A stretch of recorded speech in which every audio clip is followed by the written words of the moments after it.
Hey friends, welcome back to my channel. And well, you can see the title of the video. I knew this would happen one day or another. But this would happen, it would happen like this. I never saw it coming. I never saw this happening to me.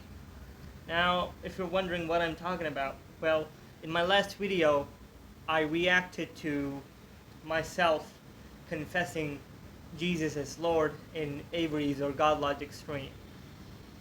And the amount of support you people gave me in the comments, the amount of love I received from you all are beautiful people out there. Thank you for supporting me in my journey. Thank you for showing your love towards me and towards Christ.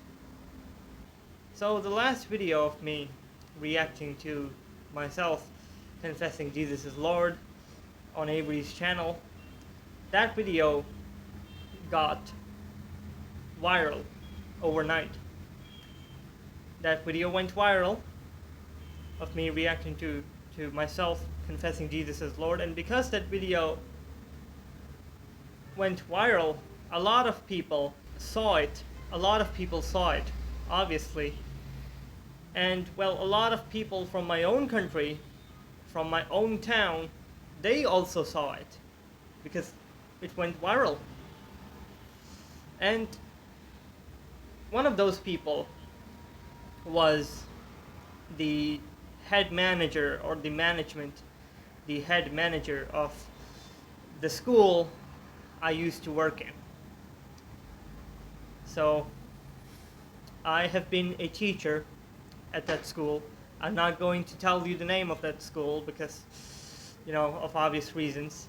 I don't want to defame anyone or any corporation or, anyone in this case.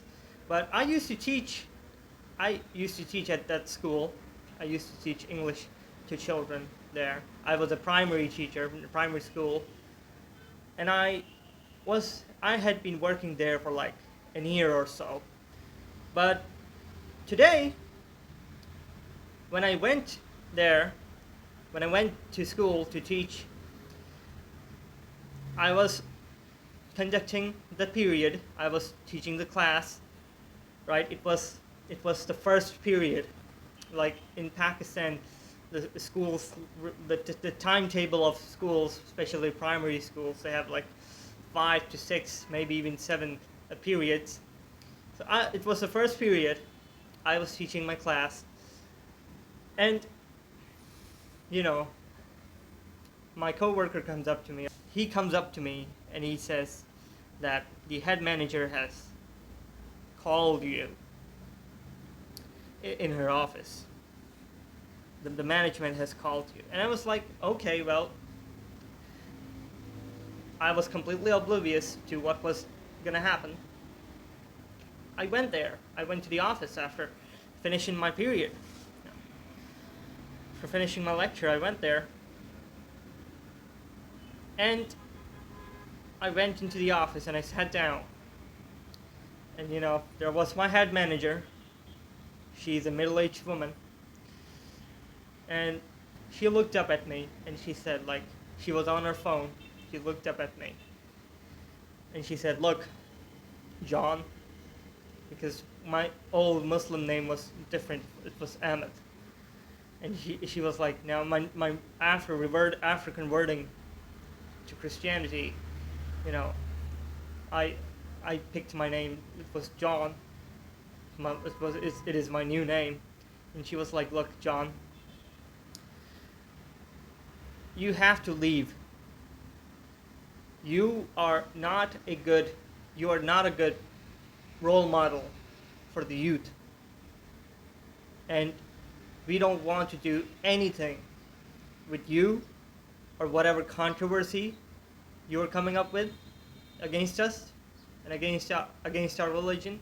And we don't want you here. You're basically a bad influence for the youth.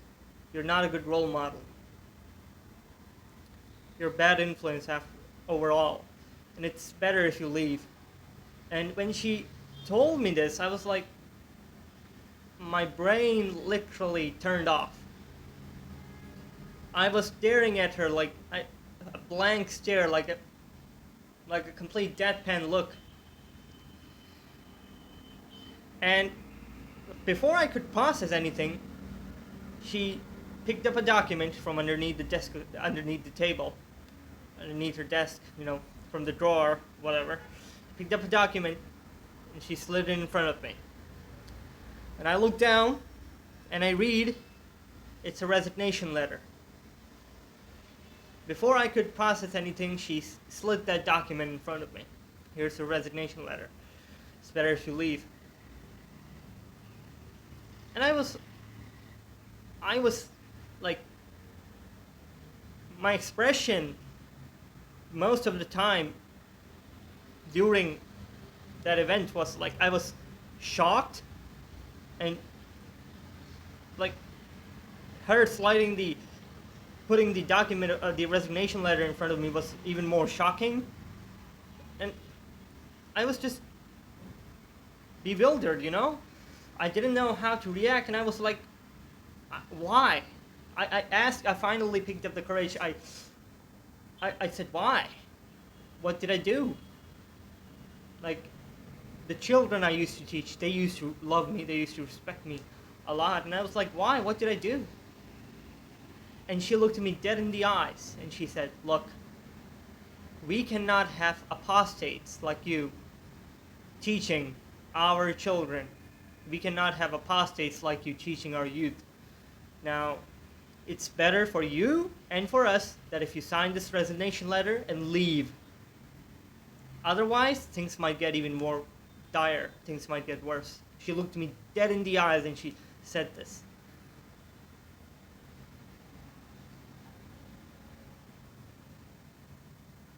And like, I was like shocked.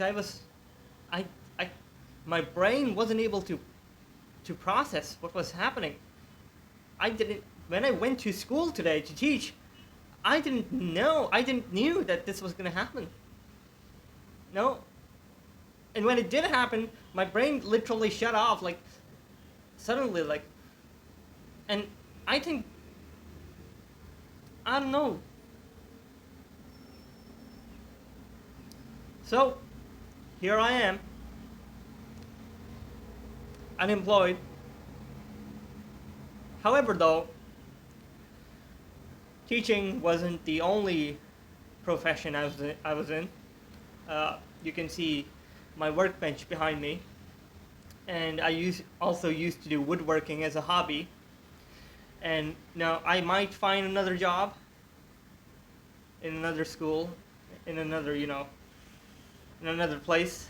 I might find employment, but even if I can't do that, I have my skills, my woodworking skills with me. I can make pretty good furniture. I've made furniture before in my life, and I've sold it for a good amount of money. I might pursue my hobby as my employment in the future. Who knows? But I just wanted to get this out there because I didn't see it coming. Like, I knew like something was cooking up. There was unease in the environment, but in my work environment, but I didn't know it would end like that. And losing my job, losing employment. What do I think now? Am I worried? Am I stressed? Well, stress and worry is natural, but at the same time, I'm at peace. Like, I know this would happen. Like, there is literally no faith without prosecution. If you look at the Bible, you look at the lives of the apostles, you can see there was prosecution, and there's no faith without prosecution. I know this would happen. I knew this would happen, but I didn't know it would happen this early and this abruptly.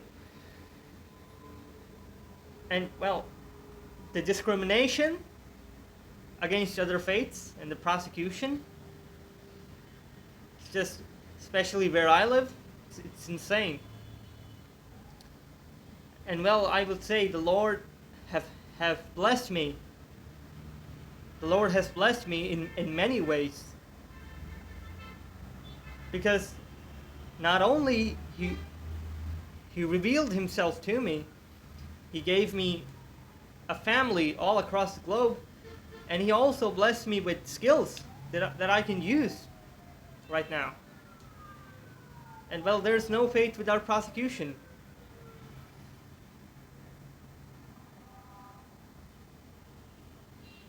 You know, this reminds me of the verse, Psalm 34:18. The Lord is close to the brokenhearted and saves those who are crushed in spirit. So the thing is, I know that this was going to happen. Prosecution, the prosecution and the discrimination, it crushes your spirit. And when I was sitting in the office in front of my manager, in front of the head manager, I was crushed in spirit, you know. I was broken because I loved to teach children.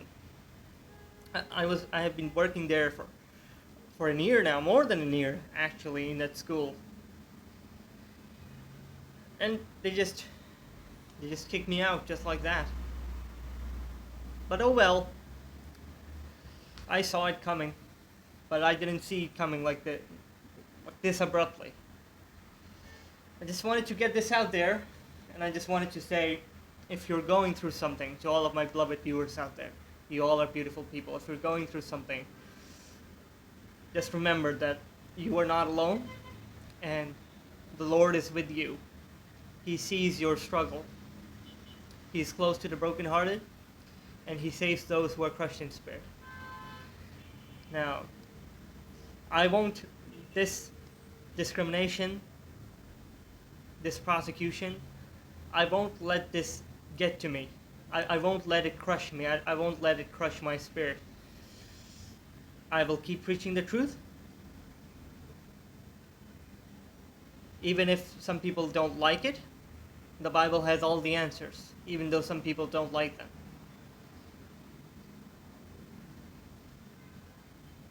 I will keep preaching the truth, no matter what happens now. Like, I literally made a promise there on the stream that for you I will live, and for you I will sacrifice my life. Oh, my beloved Lord, Jesus. So I won't let this little incident crush me. We'll find another place of employment, and maybe even pursue my hobby as my full-time job. I just wanted to say, if you all are going through something, just remember, the Lord is with you. You're not alone. And trust me, there's no faith without prosecution. The Lord tests you in many ways, and the Lord only tests those people who he deems worthy. Don't be afraid. And well, I'll see you in the next video. Peace out.